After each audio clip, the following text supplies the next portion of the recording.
Hi guys, welcome back to the Beyond Football podcast. I'm really excited for the conversation that we're about to have today. Today we've got big baller, ex-Charlton baller, Luca Albon. I'm really happy to get you on. Thanks for coming on, bro. No, thanks for having me on, mate. No, I'm looking forward to it. I'm looking forward to be on the podcast. So Yeah, that's good. So let's go all the way back, bro. You know, it's it's every boy's childhood dream to obviously be a professional footballer, become a footballer. Was that always your dream? Like, when did it all start for you? When did you start playing football?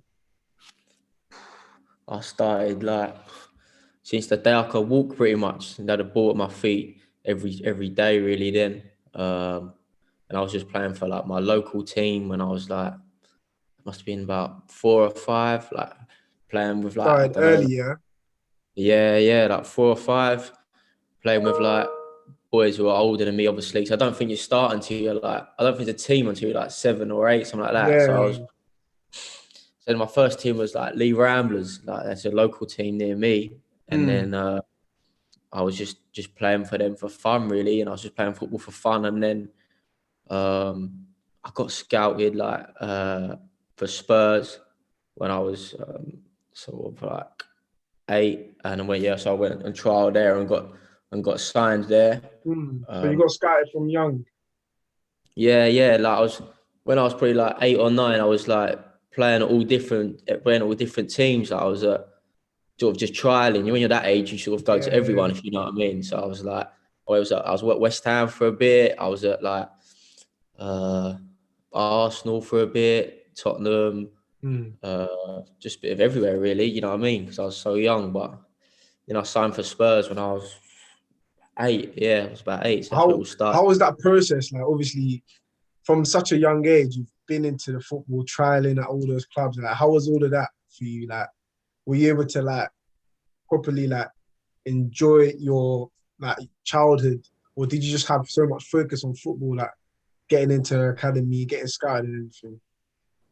Yeah, I know what you mean, but I just sort of just even playing in an academy, I just saw it as fun, really. I didn't take it sort of too seriously. I just sort of, when I'm that age, everything was just it is what it is. I'm just playing football. I'm just playing football because I love it, sort of thing. And I was still playing for my school then, and sort of, I was just doing it because I loved it and enjoyed it back then, really, especially when I was that young. Mm. No, that's good, man. So from Tottenham, what happened? What was the next stage? Like, how was that? Yeah, so I was at Spurs for 3 years, and then my contract didn't get extended. It was when I was 11, and then literally sort of I got a phone call from Charlton and said can you come in? So then I went straight there, and I pretty much signed with Mm. a few training sessions, sort of thing.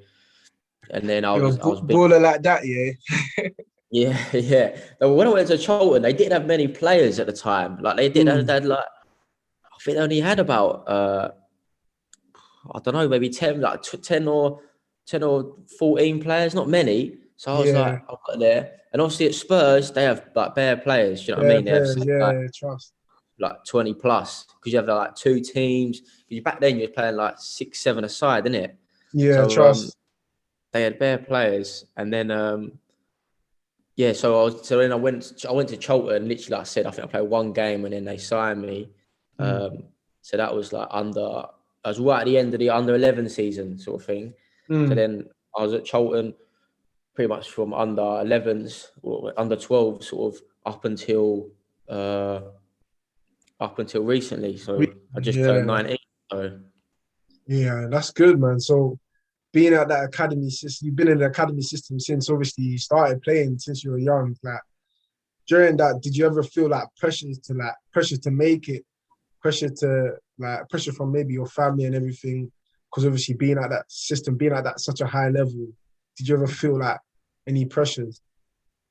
uh, I think no, there was no pressure from my family as such. They just sort of said just play and just enjoy it, and just do what you can do and do well. But then obviously there's pressure sort of within the club, because they're obviously saying like, oh, we want you to do this, or like they want you to play, like you got to play well. So there's always pressure, and I think the pressure sort of gets greater as you get older. If you get what I mean, you get sort of when you're young, you don't really understand sort of what you're trust. involved in. You don't get it. Like you just think you're playing football with your mates, and Words. you think it's the best thing ever.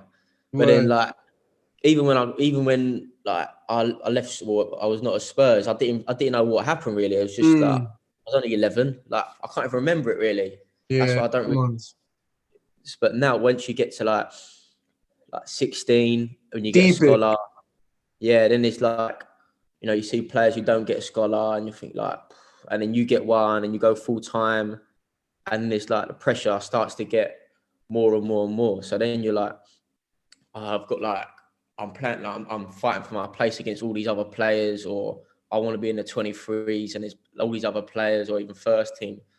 So then the pressure as you get older just gets more and more, really.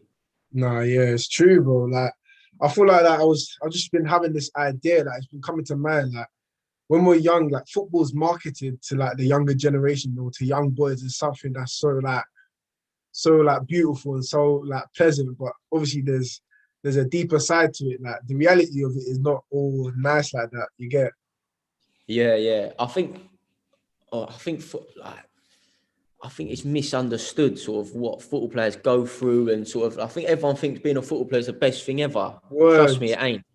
Like it is. I'm not saying that it's the best. I don't get me wrong. It's the best job ever. Like everyone wants to be a football player. Like I still want to be a pro player. Like you know what I mean. You love it every day, but like everyone thinks it's easy going. Like everyone thinks they rock up. Everyone thinks they rock up at 9, kick a few balls around, and go at 1. That's not it, though, is it? Trust. It ain't that easy, man. They don't see like the running we got to do, or exactly all the testing, the hamstring test, quad test, jump test, all the things test, all of that.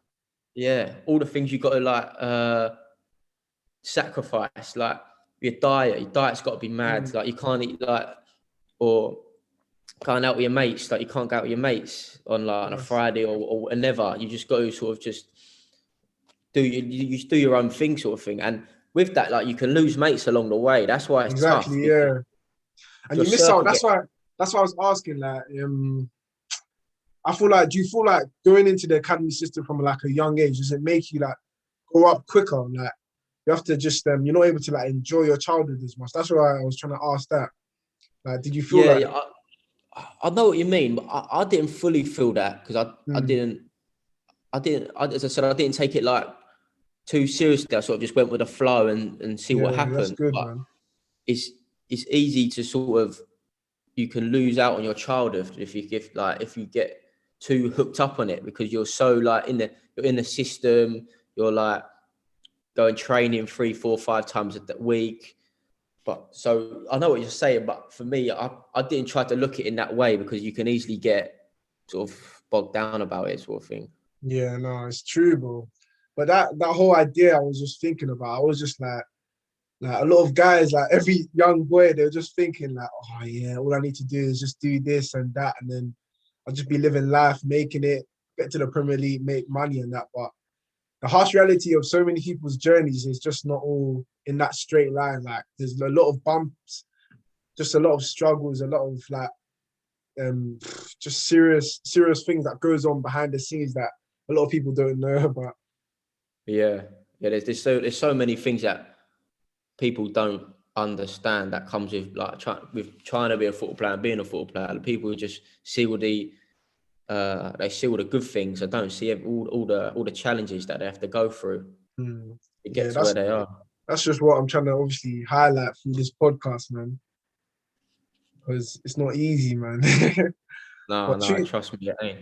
It ain't, man. But what do you think? Do you think footballers get overpaid? I don't know, bro. I mean, it's a sticky question still.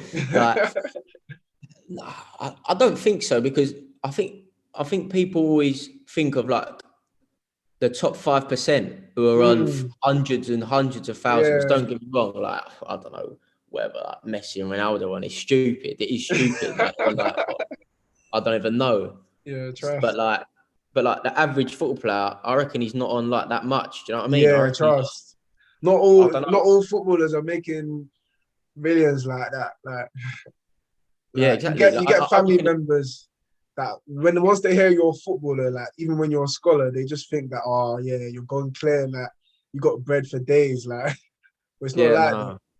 no, not at all. Like if you, apart from, as I said, like the top 5%, like championship teams, they're not like even below. They're not paying guys like massive amount of money. Yeah, They're paying trust. good money. Don't get me wrong, but it's not like you can earn the same amount, if not a lot more, doing something else in a different industry. So I think everyone gets caught up in, oh, Messi's on like, I don't know, Mm, £500,000 a year. Do you know what I mean? Everyone gets caught up in thinking every football player's on that when yeah, they're just trust. the It's top, just like, the top 1%, man.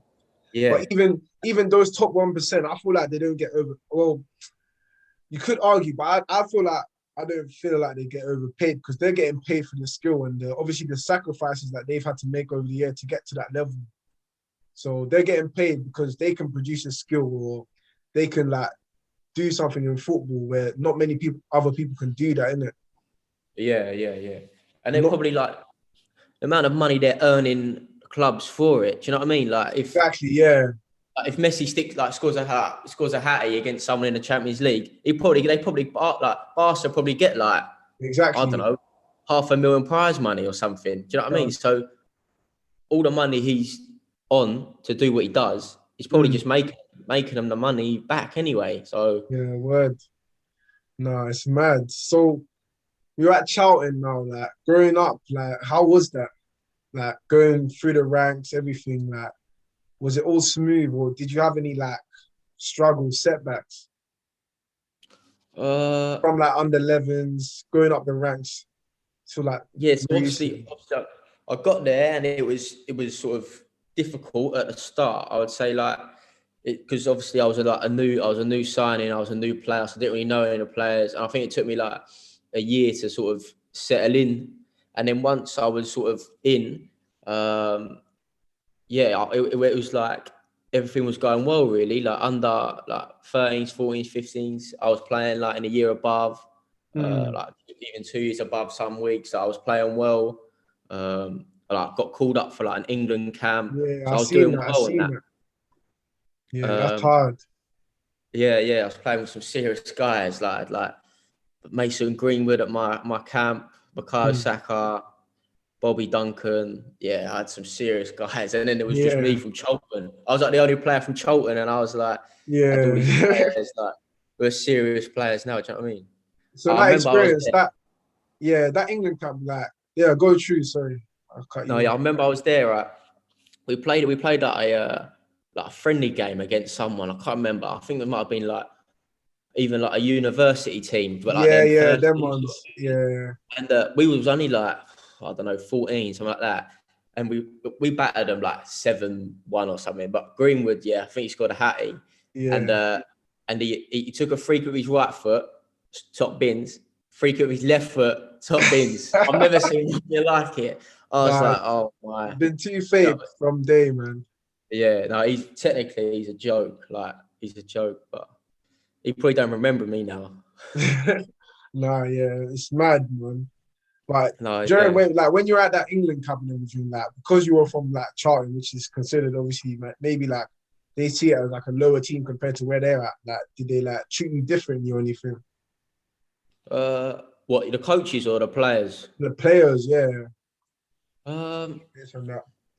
A little bit, but because some of the players knew each other before, obviously. Do you know, Yeah. like obviously, I say there might have been like 6 Man City lads there, and they Mm, obviously knew each other. So and then they knew the United players as well. So then them lot would all chill together, and then I was obviously there, like the only Charlton player, and yeah. and there wasn't many.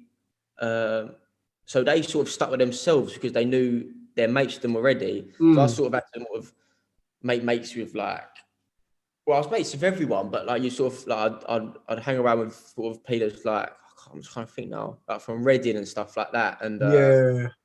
Norwich. You know what I mean? Because I think, and because there might have been like only like one or two of them from them clubs. So I think when there's like loads of them, they just hang around. I think it was that same with Arsenal. I think Arsenal had like 5 guys there, so they just chill with themselves. Do you know what I mean? Because Yeah, obviously man. they're boys and they see each other every day. So Yeah, trust. It makes sense, man. So what? You're going up through the ranks now from 11s, under 14, under 15. You get your England call up. It's going all smoothly. You're playing up. Like, did you have any setbacks like around these periods or anything? uh, I think I had, as I said, I had an injury. I broke my metatarsal, but that was right at the start. So that was, I just remembered that was sort of like under 12s.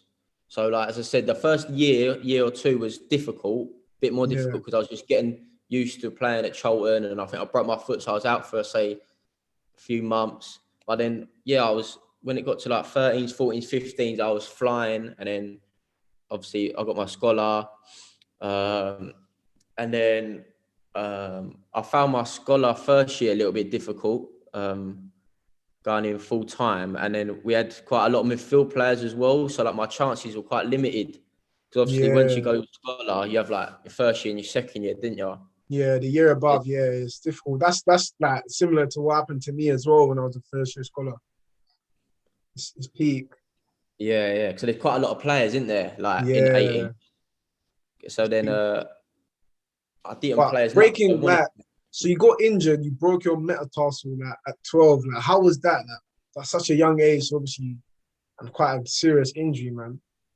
Yeah, yeah. No, to be honest, I'll be totally honest. I didn't think like much of it because I was still quite young. I was just enjoying playing. Like I'm Mm, quite a like laid back guy. I don't try not to take things too serious because then you put like added pressure on yourself. So yeah, I just trust me. thought like I'll get through it. I'll be all right, and then I'll come back and I'll just get back playing again. Do you know what I mean? I had the Mm, reassurance from the club that I'd still be there. They didn't like.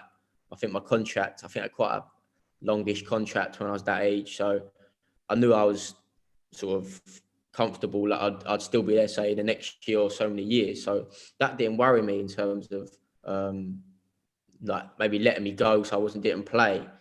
But that's good, man. yeah, I think that probably helped me really because I knew sort of my because I know some clubs, say if you get a long term injury, they might say, "Oh, we'll let you go because obviously uh, we just you haven't played for so long." But the club sort of Yeah, reassured me in that and said like, your contract's fine. You'll be here for so many years anyway. And I yeah. was only 12, so I was all. That I must was all. be that must be so good, obviously, at such a young age, and just obviously that the club putting that trust in you and just giving you that reassurance, man. That definitely Yeah, helped a yeah. lot in it. No, yeah, that helped a lot. That helped a lot. Like you just feel you're just getting more and more confident. Do you know what I mean? Like when someone's saying, we're going to give you a new deal," or we could like, do you know, or you get more and more confidence. Do you know what I mean? So then you just play better because you think, You don't have I that can do. pressure. Yeah, yeah, exactly. No, word, man. So obviously going, so you're now you can see like a future in football now. So at this point was football all you were thinking of, or did you have anything else in mind, or were just focused entirely on football? Uh, well, when I'm like, how old am I now? Say, what, at Like school or? like 12, 13, 14, 15, like up to when you like got your England call up and everything and signed your Yeah, scholar. probably at that age, I'm just thinking like, I just want to play football. I just want to play football. Like, I took my education seriously still because obviously I know Mm, that's important. And like, good.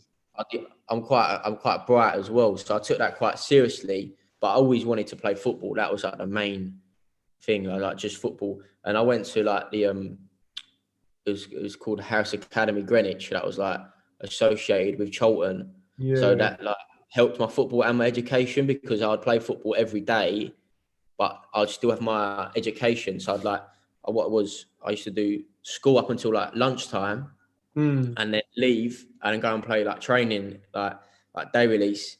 yeah, that's hard. Yeah, so it was So sick. it Like, was easy. It was easy to balance it all. yeah, and the club helped with that, innit? Because um, they sort of like set out your timetable for you. There was no stress of like missing lessons and having to catch up. Like Mm, the club just sort of um, like scheduled your life really, which made it a lot easier. So That is so good, man. That clubs have that. There's some like guys who grow up and they just focus on football. The clubs don't provide that support. It's just they have to obviously sacrifice their education, and then if they don't make it, it can be peak, man. yeah. Like if they don't have that and you miss all them lessons, like you think, so if I did that and like they didn't have like the school for me, I'd miss loads of lessons and then I have to catch up and I wouldn't be able to catch up because there's just no time. It's just Then a obviously, downwards. It was just a downward cycle, man. It's just yeah, like you said, then your education is just sort of affected. But I think most clubs are doing like similar things like that now with schools and that. So yeah. I feel like they've really improved and all that. But what did you end up getting? what? Like GCSEs and everything. Yeah, I did all right. To be fair, as I said, I'm quite clever. I got like, I think I got something like 2 or 3 A stars, maybe 3 or 4 A's, 1 B and 1 C, something like that. Like I've passed everything, so I was quite What we clever like to still. hear, man. Yeah. There's a lot of people just think footballers aren't clever, or they just I sack it know. off. But yeah, no, it's good to hear that you obviously done well and you're able to balance it, man. Yeah. I know some guys are They some just dumb bobbed it guys, off. mate. Nah, I Some guess dumb that. guys. Yeah. No. That's what obviously my YouTube is about, obviously promoting being able to balance both football and education. Because a lot of people's parents don't think it's possible that you just have to focus on one. But obviously you're another example that it's possible. Yeah, no, definitely. There's enough time if you do it properly and schedule your life properly to balance both like education and football. There's no reason why you can't have just one. Do you know what I mean? You should you can easily do both, really. So Yeah, word. That leads on to obviously my main question, this whole podcast. Like who are you beyond football? Beyond the game of football? like What's your first and foremost, identity in the game? I'm just Luca Albon. That's it. I'm a normal boy, just normal boy from Essex who just wants to play football and just wants to play football to the best level, and then like if we see where that goes, and if that takes me to becoming a professional, then I'm living my dream. Do you know what I mean? But I know that there's not many that go all the way. Like so many come in and out of the game. So I've got like other strings and avenues to sort of my life that I can go down. I'm Yeah. still in limbo of everything at the moment. Obviously, so I was at Charlton only sort of a few months ago, and obviously we've had like a pandemic and that, so it's put sort of my life's probably a bit more blurry than it's the most blurry it's been at the moment. So sort of this next hopefully once we're like the rules that they are now, and then once they're out of them, like I can sort of plan my life a bit more longer term really than just short term at the moment, because it's just all a bit up in the air of everything. So Yeah, trust, man. I understand. I hear it, man. So obviously being at Charlton, obviously from 11, being in the academy system from the age of what 8, 7, 8, getting those England call-ups, playing with people like Mason Greenwood, Bukayo Saka, playing age groups up and everything, and then they end up not offering you a contract. Now, how were you feeling during that? I'll be honest, like when I get asked this question, the feeling I get, it was shock. Do you know what I mean? Like I'll be honest, it was just shock, just because like Hear you, man. everything I've done, I think like even people like looking in who don't know me that well are like surprised. Do you know what I mean? Just Yeah, because word. Nah, because whenever I heard the club charting, obviously I've heard names like your name would definitely come up, innit? yeah, So obviously that's it what I is a mean. shock. That's what it was. It was more like the first thing was just like I thought I was gonna get my pro. Like I was top goal scorer in the team, and I'm a midfielder, and I was like I think I was fourth top goal scorer in the league at the time when the league stopped. So I was just like, I mean, I Just can't do it much more doesn't than make that. sense. Like what excuse did they give you?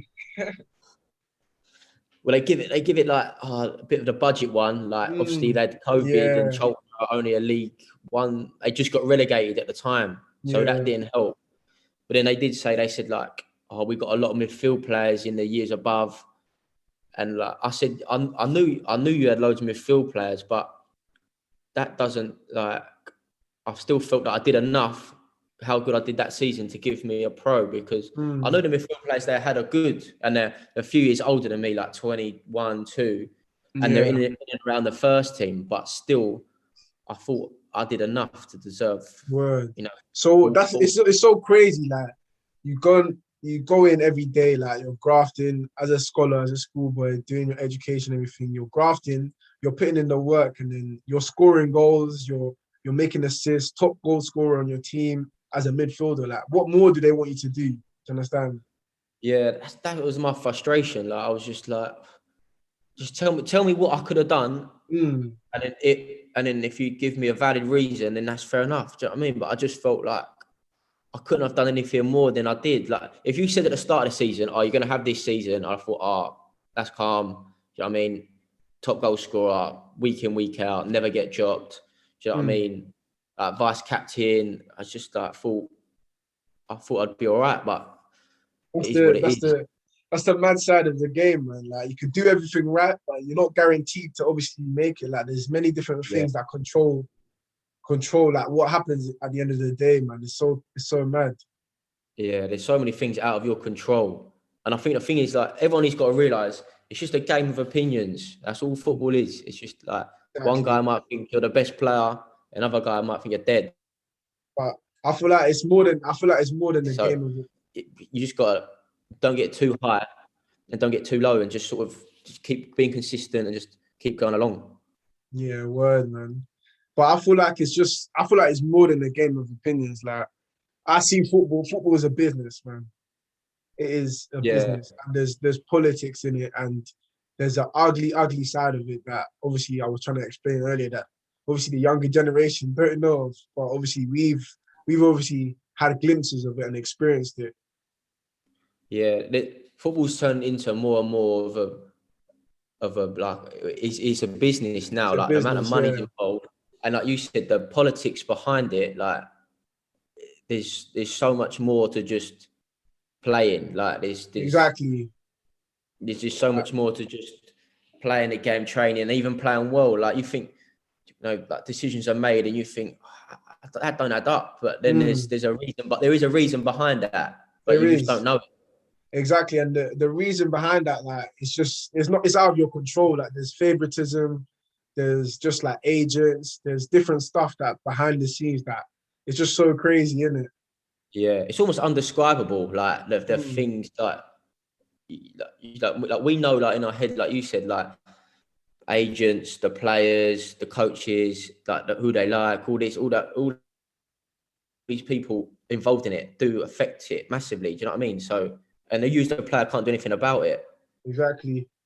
So how was obviously that experience now? They let you go, top goal scorer now, and then cool, you can't even go on trial to all these clubs because of COVID. We're in lockdown, isolation, everything. Like, how was that like mixture of the COVID pandemic and just hearing that news? Obviously, your childhood dream of becoming a professional just shattered to pieces. Like, yeah, no, it's been hard. It's been proper hard. Like when I hear like the stories of people taking their lives, you know what I mean? I can relate like fully to it. Not fully, but I can relate to. I know a small part of what they're going through and how they're feeling, because obviously I've just felt that. Like you go from feeling like on top of the world to like rock bottom, but there's nothing you can do about it. Like you can't even go out and play with your mates in a park. You can't even do it. Like you just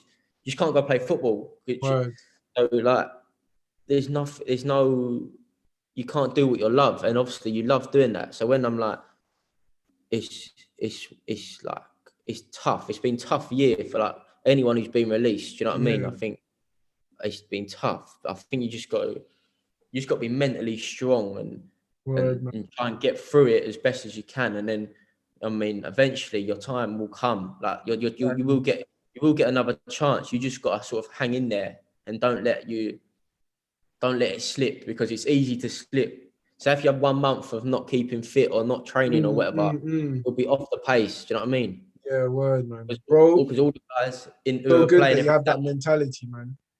yeah, you got to though. You You got have to, to, yeah, exactly. You have to have that discipline to obviously keep pushing. yeah. Because if It's you all, don't, yeah. you drop. Because you guys are training every single day, so you got to match it. Do you know what I mean, or better it because you want to be in their place. No, yeah, man. That's literally how it is, man. But I feel like because obviously going through obviously being at the academy in the academy system since the age of 7, all those years, like full on top of the world, like a lot of people, like the instances where people have taken their lives is when they've been released. Like I feel like maybe they feel like there's no other path or there's no other route. Like they feel like there's nothing else they can do. They feel helpless, but obviously stuff like this, I just want to, obviously your story and the way you're talking about it is that there's still hope. You still have to stay disciplined. You still have to work hard because your time will come, man. Yeah, that's exactly it. Like you just got, as I said, you just got to stay in there and you be mentally strong. And you, like, I'm fortunate. I got the support of my family, my friends. That's what's got me through it. Do you know what I mean? Like I can't think of what the people are going through of taking their lives because the support must not be there for them because Yeah, I mean, and that that's what support the club is, can help. yeah, that support, it can't be taken for granted because it's really important, man. Especially like when you've had a bad game, stuff like that. Like the support system is really important. But yeah, Yeah, do you feel like the Premier League or the Football Association could do more on that? yeah. I spoke about this previously in another podcast. I think clubs should have something called a mental health officer Mm. where they speak to the players, sort of, even the ones who are there, like are signed, and build a relationship with them. Speak to them, say, I don't know, every 2 weeks, just Yeah, like, but not what about like a football. club psychologist, yeah. Yeah, but not about football. But Mm. and don't like because like I was when at Charlton, they had a psychologist, but a lot of it was based around football. Yeah. So I just ask questions more like, how are you feeling? How's Mm. things at home? Word. How's like maybe financially, how stuff like that. Do you know what I mean? Like, That's what you see exactly what you're talking about. That's obviously my aim to implement in the future because I'm currently studying psychology at uni. So doing stuff like that at clubs. So just having that as a sports psychology aspect of it, just going deeper, like beyond football. Do you understand? Having that the importance of having an identity beyond the game. That's obviously my hopes and aspiration to just implement into the game of football and have it like everywhere, every club. yeah, because that would be, and then I think that would really limit sort of the boys taking their lives. You know what I mean? Because they know they. So then once they've, say if they have been released, then them people still contact them on a regular basis, asking how are they, like, but not football questions. Because I had people always asking a lot of phone calls, but they always, oh, where you going next? I can't Mm, believe like what happened at Charlton. Like trust. you like, you know, just their opinion, not saying like, oh, how are you? Do How you know what are I mean? you? Yeah, Yeah. the deeper, the root cause, like it's deep, man. Yeah, but, and also don't just say, how are you? Because you're gonna go, yeah, I'm fine. Ask, no, how are you actually, mate? Like, tell me. Do you know what I mean? Like, ask it in a deeper meaning because then Mm, the person will, you might feel a bit more comfortable when opening up. Do you know what I mean? yeah,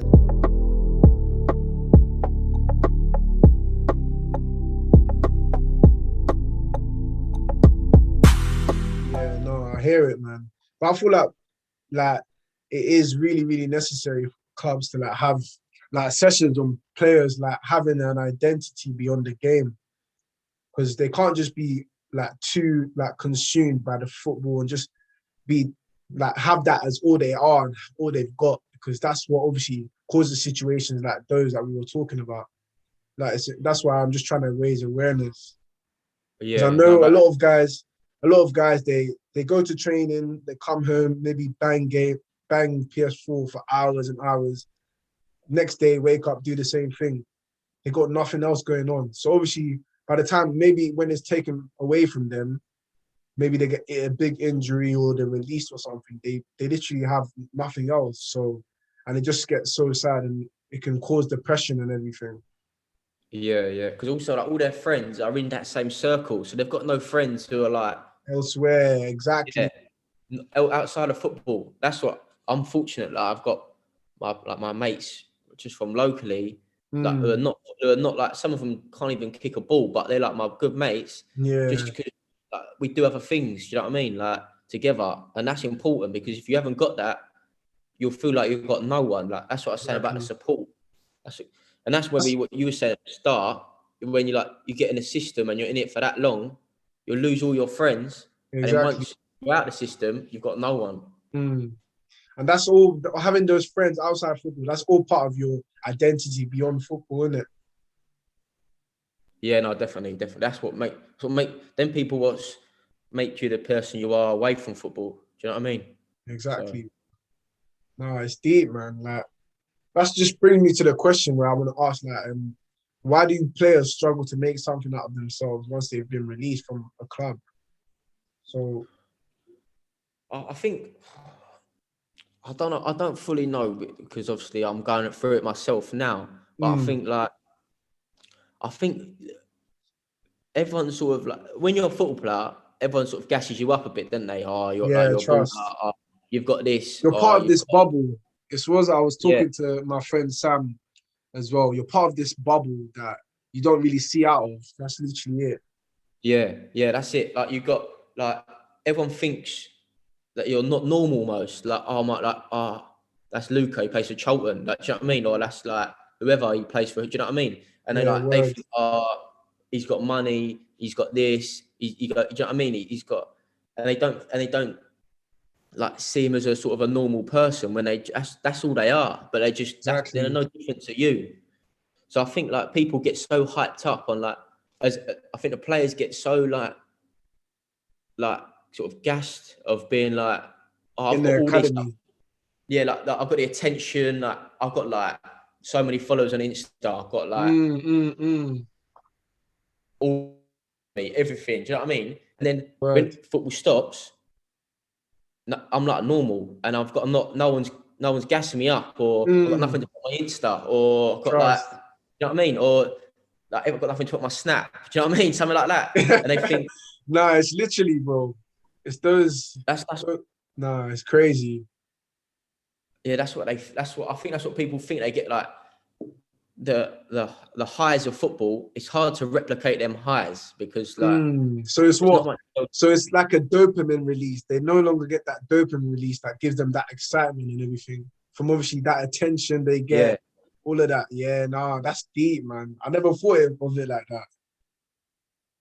no, well, that's what I think anyway. Like, because they don't get the sort of, everyone sees them as a different person once they're not playing. Do you know what I mean? Or once they're Yeah, and like it feels like they feel like, oh, that respect. Like I can't really like go in the presence of all these people because they held me in such high regard. But now they think I'm a nobody.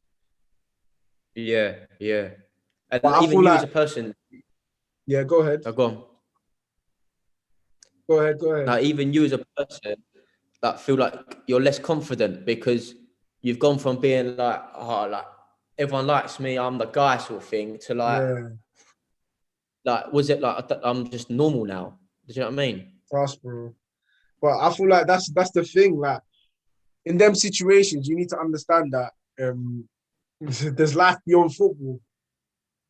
As I said, we're all just part of. It's just a big bubble. Like there's so many things, and we're so young. Like there's so many options to go through beyond football, outside the game, or even within the game of football. Like it's not the end of the world. Understand?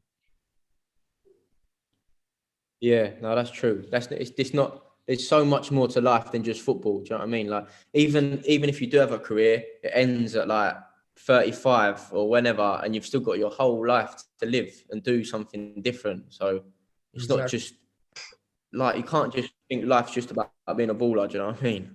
Mm, mm, mm. So that's what I'm saying. So what do you believe in having a plan B in regards to football?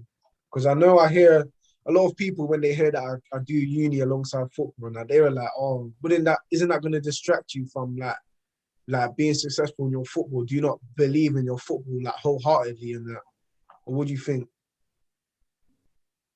No, I think you've got to have like a plan B. But obviously you got to do everything around your football and prioritize that. But you can you can have a plan B, like you're doing like further education.